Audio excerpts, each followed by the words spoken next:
Timothy valal rem duata tharuk tling ve der to maya leng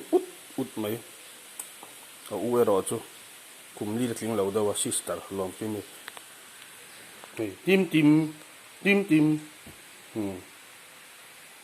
Timothy valal rem duata tharuk tling ve der to ni pathian khong le na zara wow cung timo cung timo nei du em mai fel em a se boi thak na chu a bok khop du lo wa ari ko har mai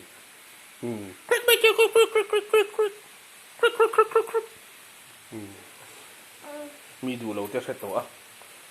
a pa te a ma te se sang vek to mi dang nen lak chuan a du bak lo chuan en dun na chap bak je ni mà sẽ giảm đi một thằng đủ bạc rồi anh mình lấy thấy được cả giá số bảy thì đón tiền không chỉ nè một thi bị thoát rồi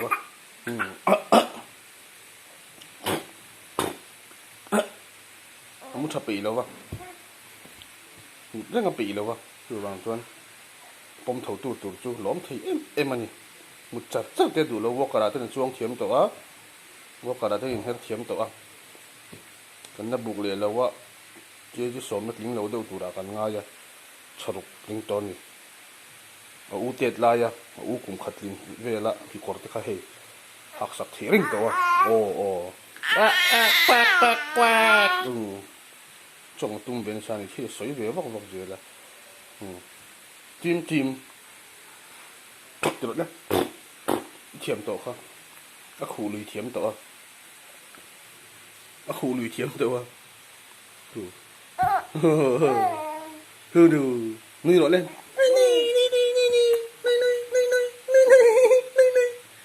lớn thì xí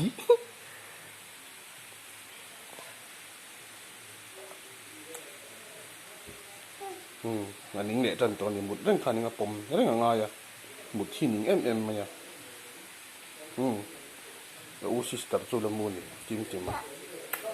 thà đủ lâu chính về được mấy bát thiên rồi nên ra rồi thà đủ chính tổ mô thà đủ lâu chính tổ mô